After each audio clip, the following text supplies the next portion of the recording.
Good morning, everybody. It's wonderful to be outdoors in Western Sydney to make some very important announcements today. Firstly, New South Wales, we've hit 82.2% of first doses, which is outstanding, and 52.7% of second doses. And of course, once we get to that 70% double dose number, we'll be able to enjoy all those things we've missed for far too long.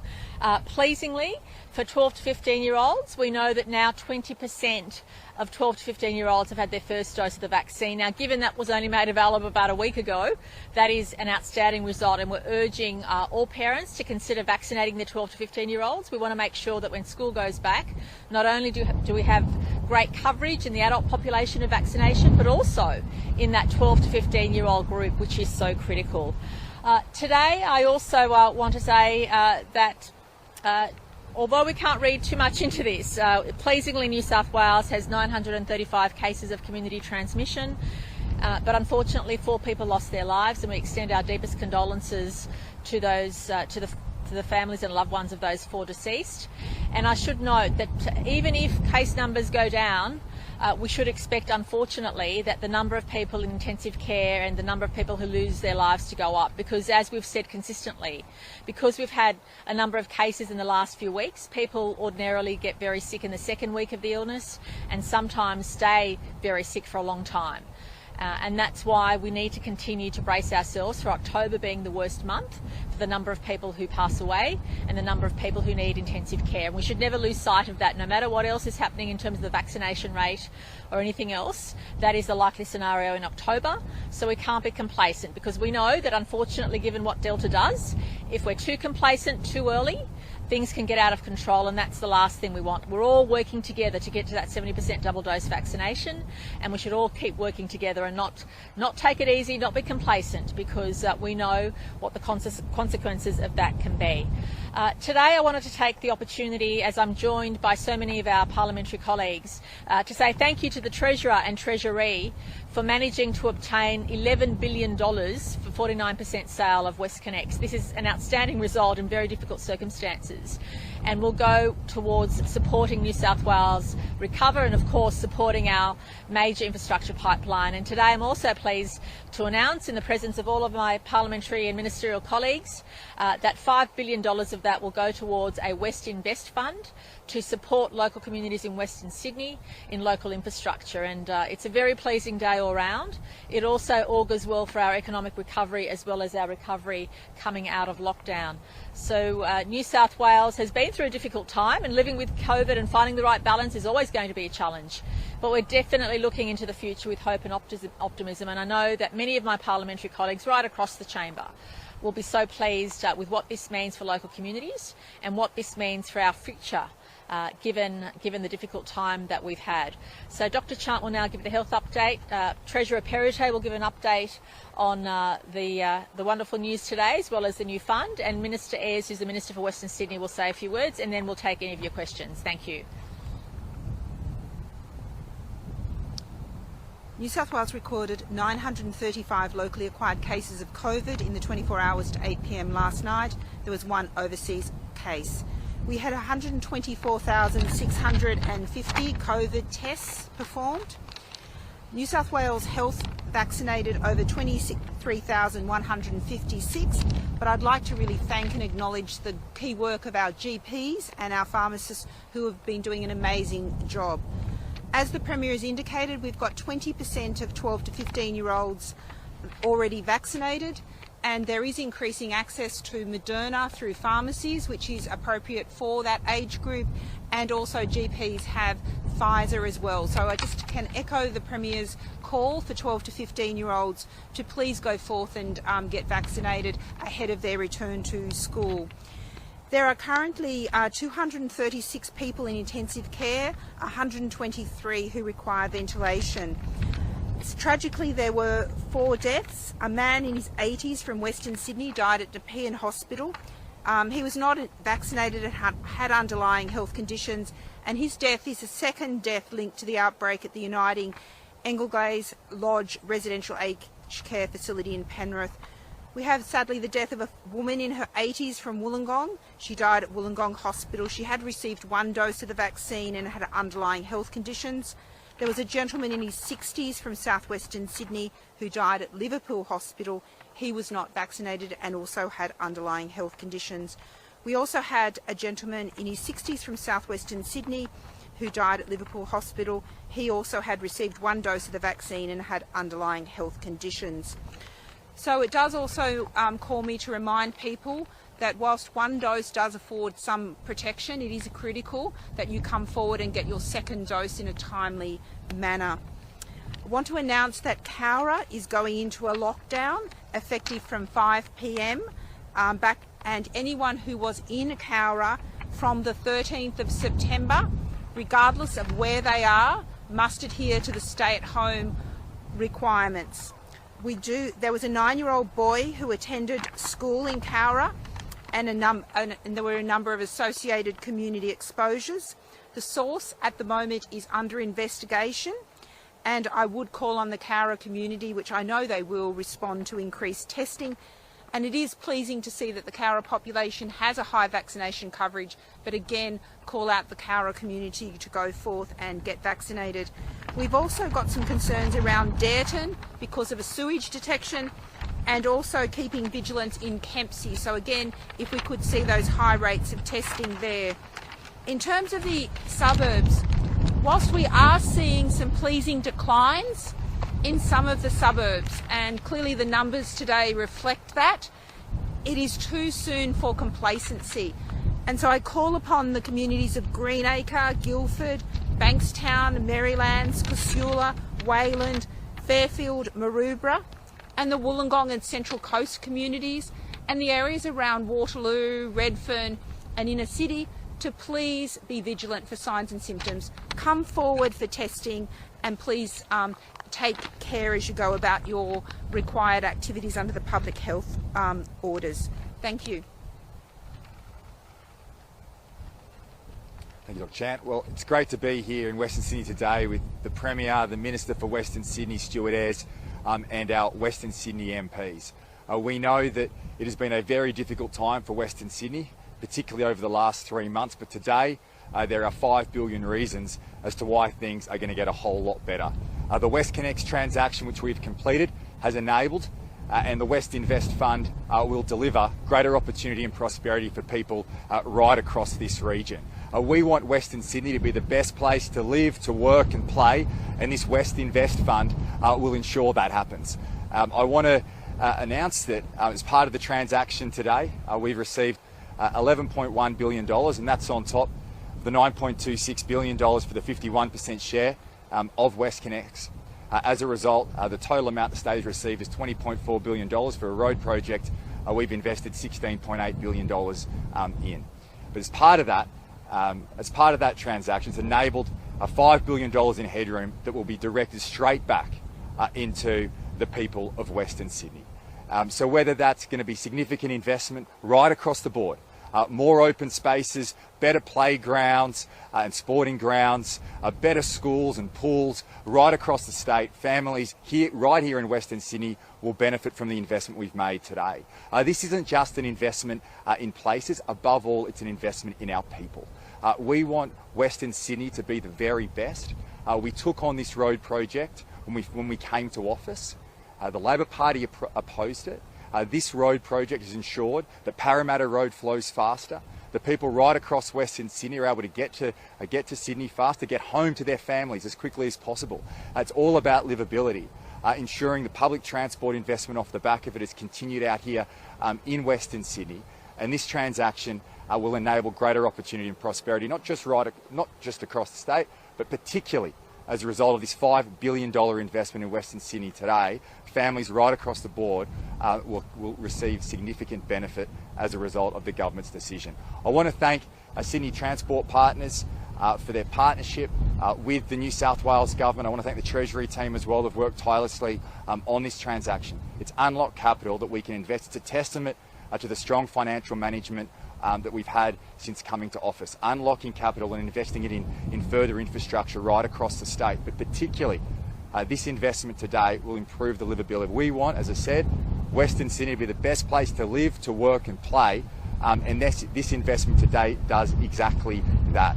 The travel time saving from Penrith into the airport, 40 minutes as a result of the construction of WestConnex. From Burwood to the airport, 20 minutes, 50 sets of traffic lights, all gone away as a result of this state's investment in this road. But importantly, it's not just the investment in this infrastructure, it's the opportunity that it provides for us to make significant investments right across the board. And I'm very proud of the work that the government has done in relation to this transaction. The construction of this road, finalising the transaction today, will ensure that Western Sydney families, not just for today, but for generations to come, are better off.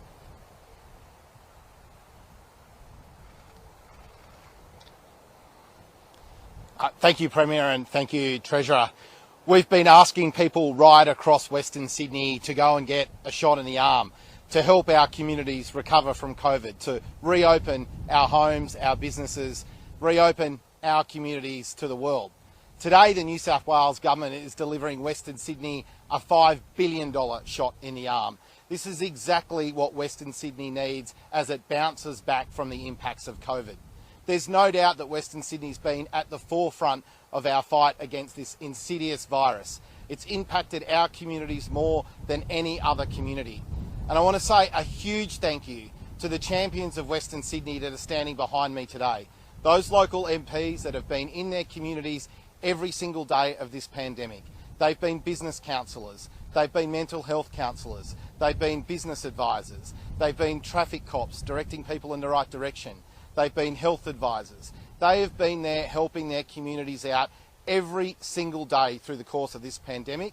They have been the strongest advocates for protecting their community, making sure their communities get the resources that they need, and they've been the strongest possible advocates for making sure that off the back of this amazing transaction that Western Sydney is going to get the investment that it needs, not only to bounce back from COVID, but to really set up this region for New South Wales well into the future. We've learnt through the course of COVID just how important open public spaces are. It's great to see this fund going to invest in more of those. We know Western Sydney is a growing community. We know as our population continues to grow, we've got to provide high quality amenities, better quality facilities for people right across Western Sydney, and that's exactly what this fund will deliver. The West Invest Fund is about setting us up for the future. It's about enabling growth and making sure people who choose to live and raise a family and work in Western Sydney get access to the best quality facilities. Our track record as a government is quite significant when it comes to investing in major infrastructure. The road infrastructure like WestConnex, the supporting road infrastructure around the new Western Sydney Airport, the new rail lines, the new light rail. We do big infrastructure better than any other government in New South Wales history, and today's West Invest Fund will ensure that we take our track record on that big infrastructure and we deliver it in spades in community infrastructure right across Western Sydney, so Western Sydney bounce back from COVID better than anywhere else in the country.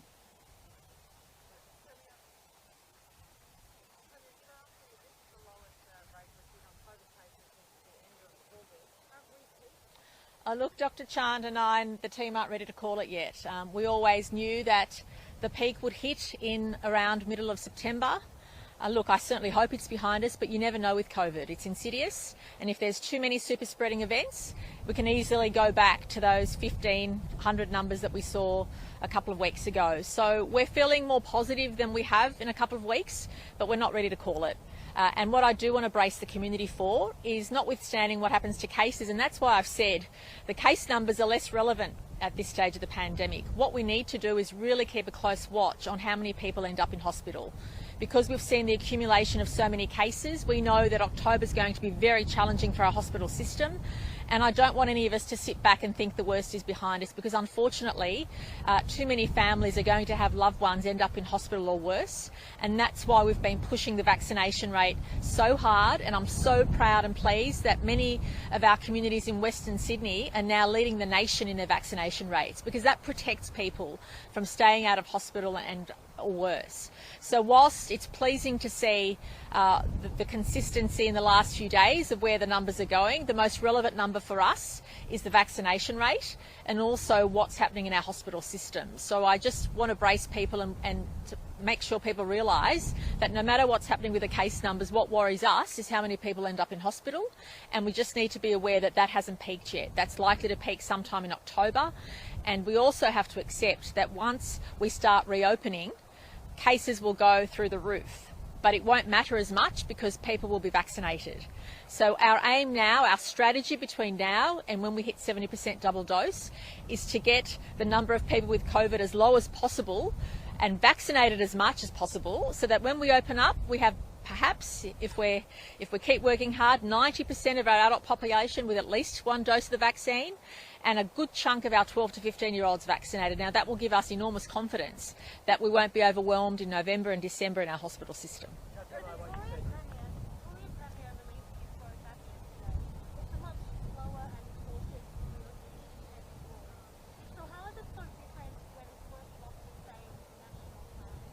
Well, obviously, the National Plan allows states to have that degree of flexibility, which is the beauty of the National Plan. So when I hear colleagues across the nation concerned about the National Plan, I think there's enormous flexibility there. And what the National Plan does is make sure that Australia opens up together. And that's a matter for other premiers. Look, I've been quite comfortable in being the first one in the nation out of the premiers to make certain statements about Delta. We've been the first ones to experience what Delta is like. We've been the first ones to charter our course out of this, and that's okay. What other premiers do is a matter for them, but our aim in New South Wales has always been to be very direct and transparent and use language and concepts that perhaps have been confronting. But it's important for our community to know exactly where we stand and what we see the next few months bringing us, but also to do so with confidence. If people stick to the rules, get vaccinated, we will open up first in the nation and live with Delta confidently and safely, and look forward to resuming those activities we've missed for a long time, including overseas travel, welcoming home Australians. All those things we've missed can be a reality in a short period of time, so long as we all keep moving forward together.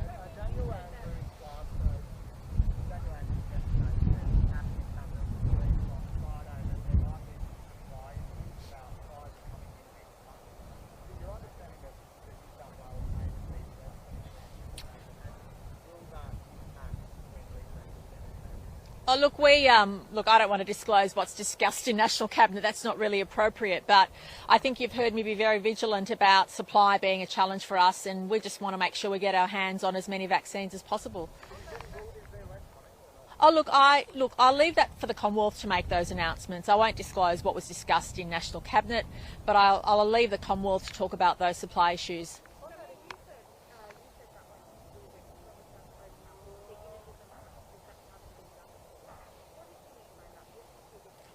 Look, obviously a few weeks ago when we had Dr Nguyen, a wonderful advocate for clinicians in Western Sydney Nepean Hospital, give a detailed account of how the New South Wales health system has worked for 18 months to prepare for that critical mass of patients with COVID.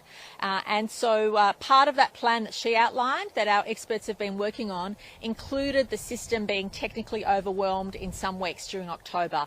That means when I say images of things we've not seen before, it means many additional spaces within hospitals dedicated to COVID patients in intensive care, patients perhaps having to be taken to a hospital that might be quite a distance away from where they live, and the like. So they are the type of images, the type of healthcare that we need to brace ourselves for. We are in a pandemic. The worst pressures on our hospital system are expected to be in October, and obviously we're keeping a keen eye on that.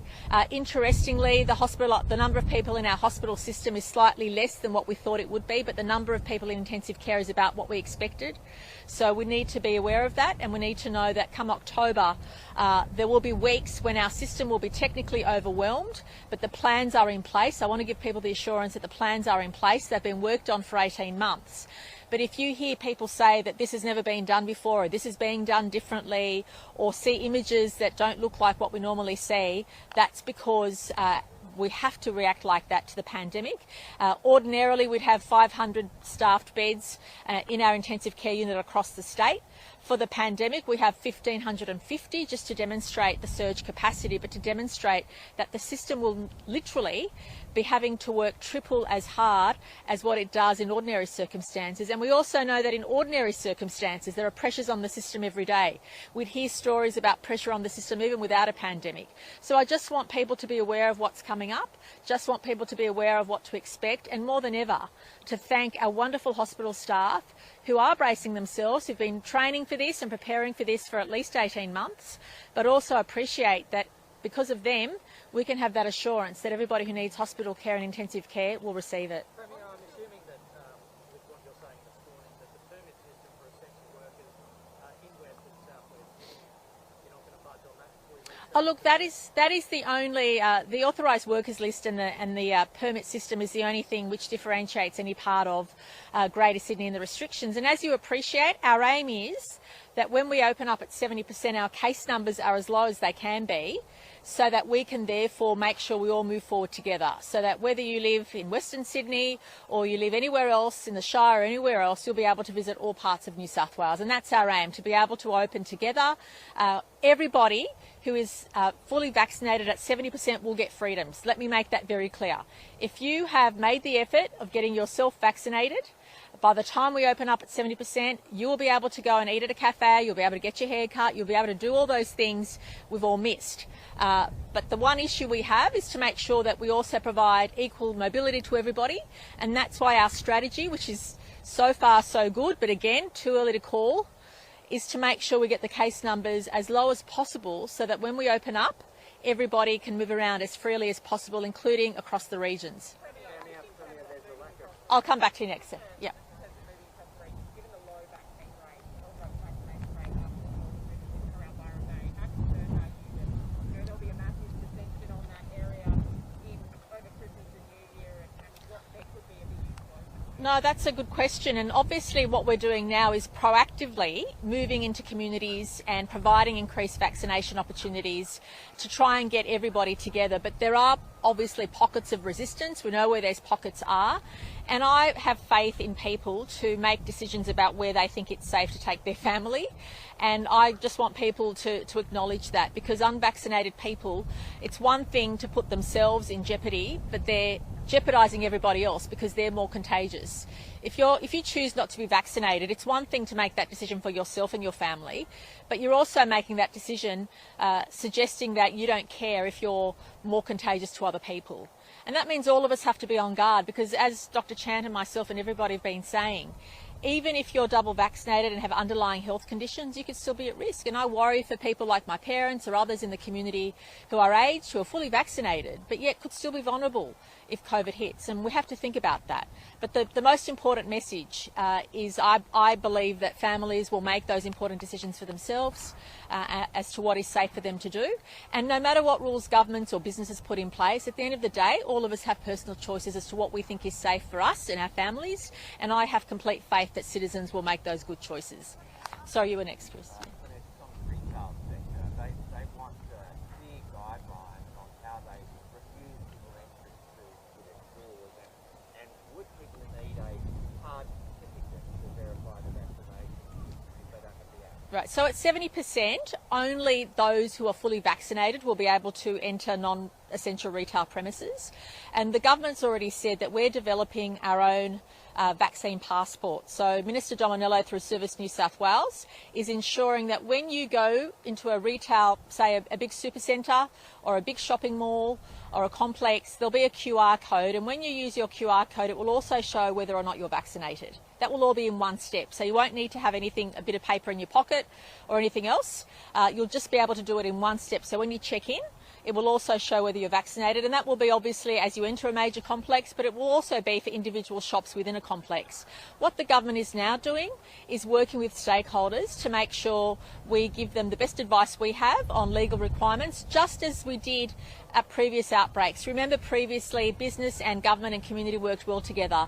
Individuals have responsibility to do the right thing, as do businesses. If businesses are flagrantly disobeying the COVID rules, they don't have a QR system, or they're not checking or caring, well, obviously we'll take action. And similarly for individuals. But I've got confidence that business and community will work together to do the right thing. And we are going through that. Look, the trials are ongoing, and as soon as the federal government gives us the data, because the federal government captures or has all the information about vaccine rates, and what they do is then give us their data, and as soon as we get the federal government's data, we're able to build it into our system, and we're confident that's going to happen in early October, ready for when we open up at 70% double dose.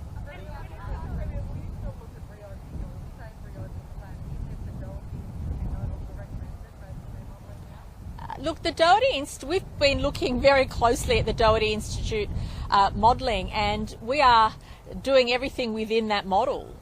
The modelling, and I want to stress this point, the modelling gives good guidance to state governments on what to do if you have low case numbers, if you have medium case numbers, and if you have high case numbers. So that's why Dr. Chant and my colleagues and I are really keen to make sure we have as few cases as possible once we get to that 70% double dose, because then obviously you can move forward together with more confidence. And everything we've done is within the Doherty plan. It's safe, it's cautious, but it's also taking on board all the risks and benefits.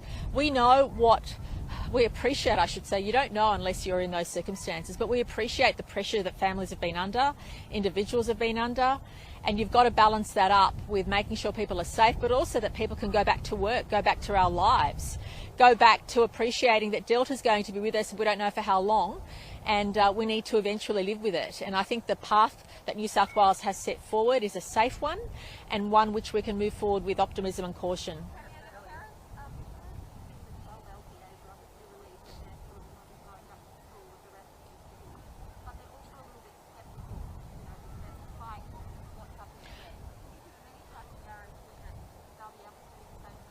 Well, that's why we're asking everybody, all parents, to consider having their 12 to 15-year-olds vaccinated, making sure they're vaccinated, their teachers will be vaccinated.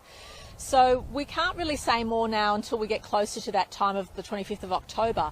But our intention is that all children resume face-to-face learning throughout the state at the same time. Some communities already in the regions do have face-to-face learning. Some Year 12s already have face-to-face learning. But we're really keen to make that happen, and we can't predict what the virus will be doing at that stage, but what we can do is minimise the risk of cases getting out of control and people ending up in hospital. We can do that by, if we continue to stick to the rules, continue to get our communities vaccinated, it gives us the best chance of having everybody move forward together. And no doubt Dr. Chant and her team will give us that advice closer to the time. They'll give us that advice closer to the time on whether we need to make certain things in certain locations or else we can have the same rules all across the board. And then I'll go to ministerial, yep. Oh, well, I think families will make their own choices. But what we have made freely available to everybody is information. Every day our citizens can look up our health website, look up Service New South Wales, see what is happening with our vaccination rates, see what is happening in our hospital system, to give them good information about what they think is a safe thing for their family to do. And we'll continue to be that transparent.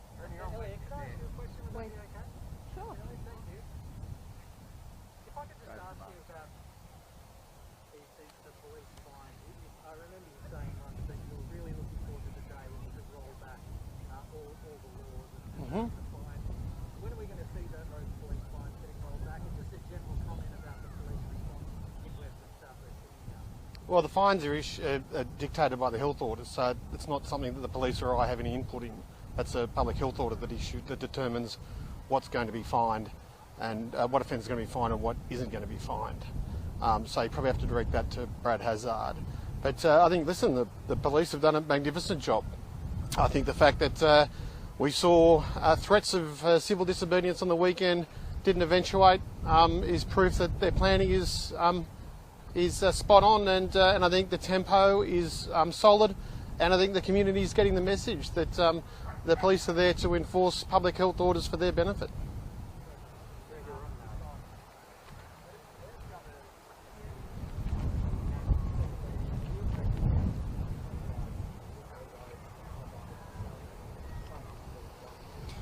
Well, firstly, this represents great value to the people of New South Wales.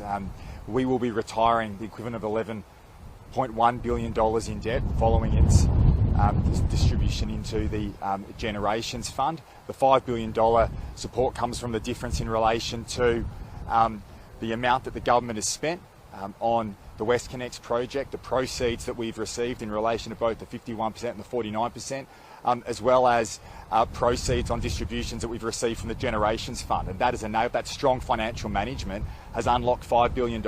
And I want to make the point that this is a great win for the people of Western Sydney. The recovery starts today.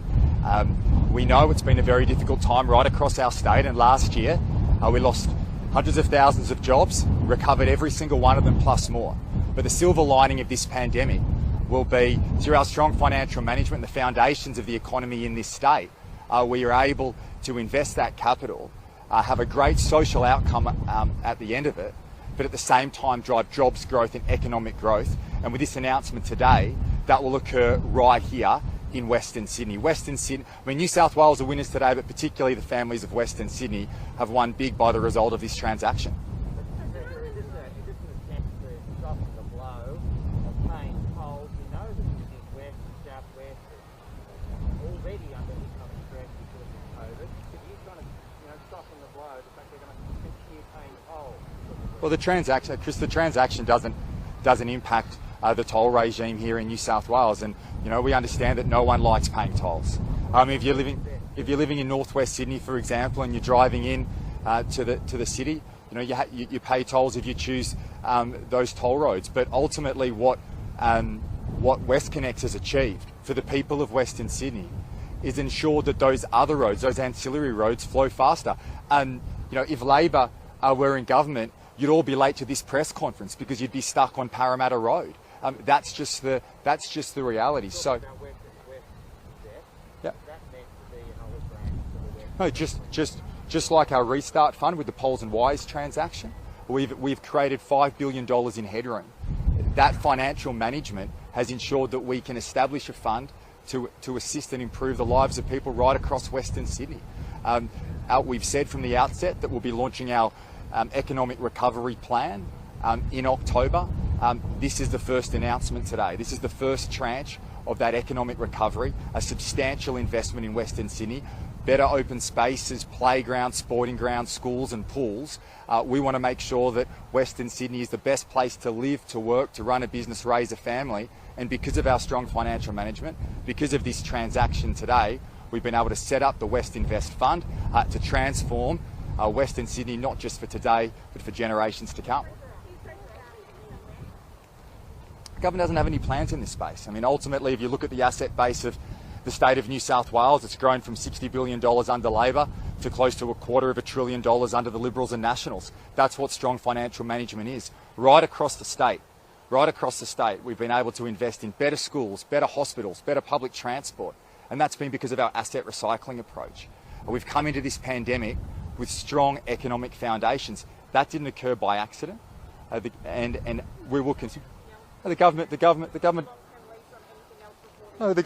has obviously been committed to this transaction for some time, and obviously back in 2018, prior to the last election, we committed on the first tranche of that transaction, delivered $9.26 billion for the people of our state, and today's announcement of $11.1 billion, a total of $20.4 billion and $5 billion right here for Western Sydney, will ensure greater opportunity for families who live in Western Sydney, and that's a great example of the strong financial management. Sorry, I missed that. Absolutely. No, this transaction does not have any effect on tolls. Despite what Labor will say, the reality is they are against WestConnex from the start. They opposed the construction of WestConnex, and now we have families getting home faster as a result of that decision to take our state forward. Let's not forget, this all goes back to the dying days of the Labor government, where they would not invest in infrastructure. It was all put in the too hard basket. We took that challenge on.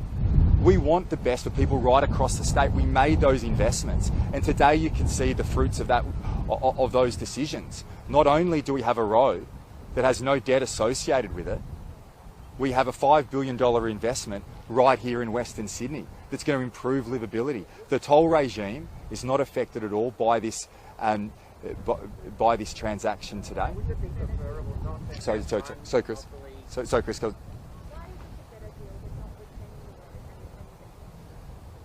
we're able to pay down $11 billion in debt. That's that's incredibly important for the people of our state. And on the back of that, we're able to invest $5 billion right here in Western Sydney. That has been our asset recycling approach from the start. As I said, the Labor alternative is to not build the roads, to not build the public transport, to not have the public spaces, the open spaces, the playgrounds that make our state so great. That's the difference. The difference between the Liberals and Nationals is we're taking our state forward. Whereas Labor sit on their hands, complain and oppose. They probably, got a kickback from the car yards on Parramatta Road back in those days because they love people sitting there in traffic. We now have our road network moving faster. We have better livable communities right across the state. $108 billion of infrastructure investment over the next 4 years. That's record amount in schools, record amount in hospitals and public transport. That is the Liberals and Nationals way. And under the Berejiklian government, that's exactly what we've achieved. We aren't going to stop. We're going to continue to take our state forward, and I think today is a massive win for the people of Western Sydney.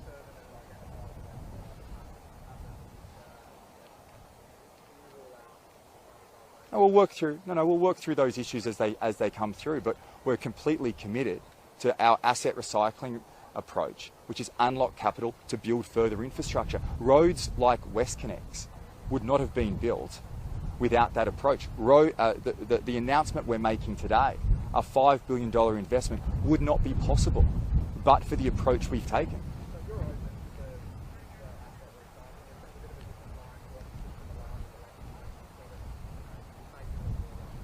And we've always said when it comes to WestConnex, we've been committed to the transaction.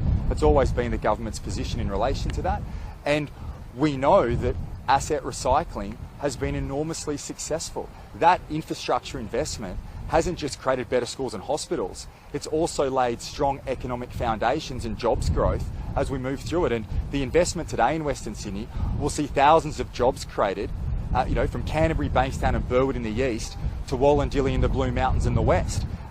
The Western Sydney economy will boom as a result of this investment, and as will the amenity and the public spaces, playgrounds and open spaces off the back of it. So this is a win-win-win.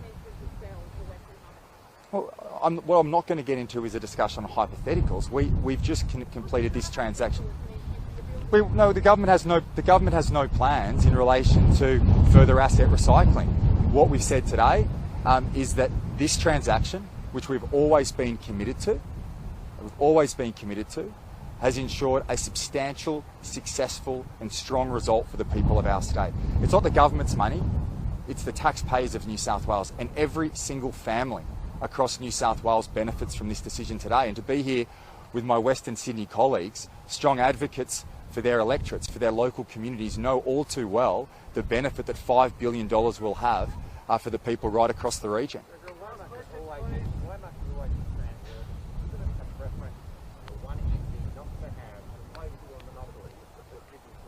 Well, what's most important for us is the outcome, Chris, and the significant return the people of New South Wales have received today will provide a real difference to people's lives. And we only complete transactions if we believe that they are in the best interest of the people of our state.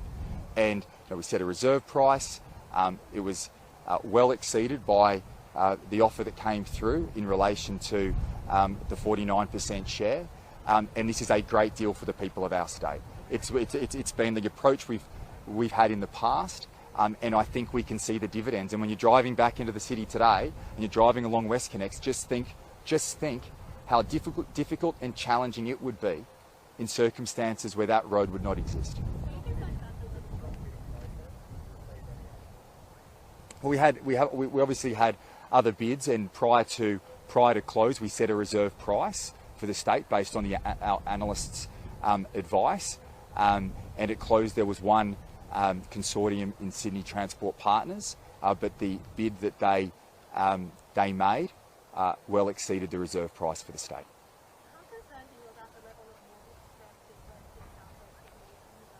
Yeah, it's a real challenge. I mean, obviously Sydney is a global city, and global cities, housing affordability will always be a challenge.